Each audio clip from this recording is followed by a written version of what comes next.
22वें अध्याय की जब लिखने लगा हूँ बात, श्री प्रभु प्रेरणा प्राप्त कर कलम आ गई हाथ। राजा पृथु ने नारद जी से पूछा, हे देव ऋषि, कृपया आप मुझे यह बताइए कि वृंदा को मोहित करके विष्णु जी ने क्या किया और फिर वह कहाँ गए। जब देवता स्तुति कर मौन हो गए, तब शंकर जी ने सब देवताओं से कहा, हे ब्रह्मादिक देवताओं, जलंधर तो मेरा ही अंश था, उसे मैंने तुम्हारे लिए नहीं मारा है। यह मेरी सांसारिक लीला थी। फिर भी आप लोग सत्य कहिए कि इससे आप सुखी हुए या नहीं। तब ब्रह्मादिक देवताओं के नेत्र हर्ष से खिल गए और उन्होंने शिव जी को प्रणाम कर विष्णु जी का वह सब वृत्तांत कह सुनाया जो उन्होंने बड़े प्रयत्न से वृंदा को मोहित किया था तथा वह अग्नि में प्रवेश कर परम गति को प्राप्त हुई थी। देवताओं ने यह भी कहा कि तभी से वृंदा की सुंदरता पर मोहित हुए विष्णु उनकी चिता की राख लपेटे इधर उधर घूमते हैं, अतएव आप उन्हें समझाइए क्योंकि यह सारा चराचर आपके अधीन है।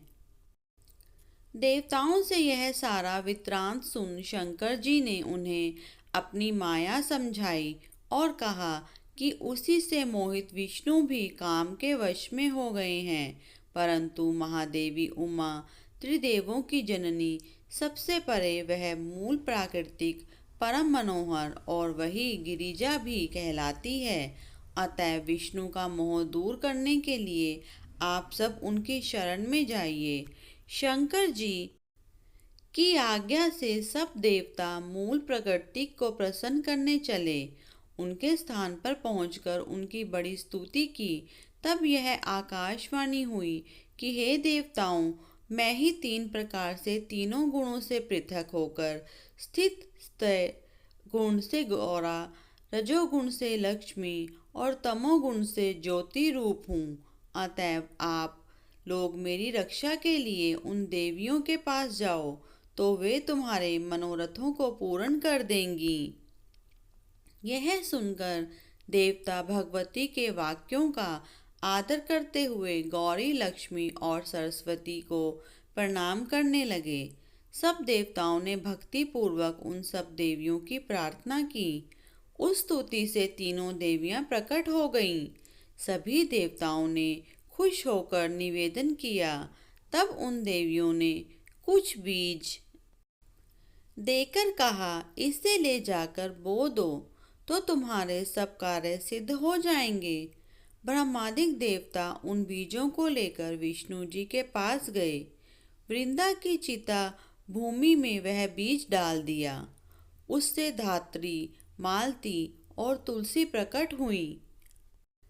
विधात्री के बीज से धात्री, लक्ष्मी जी के बीज से मालती और गौरी के बीज से तुलसी प्रकट हुई।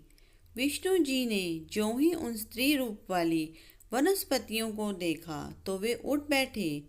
कामासक्त चित्त से मोहित हो उनसे याचना करने लगे। धात्री और तुलसी ने उनसे प्रीति की। विष्णु जी सारा दुख भूल देवताओं से नमस्कृत हो अपने लोक बैकुंठ में चले। वह पहले की ही तरह सुखी होकर शंकर जी का स्मरण करने लगे। यह आख्यात शिव जी की भक्ति देने वाला है।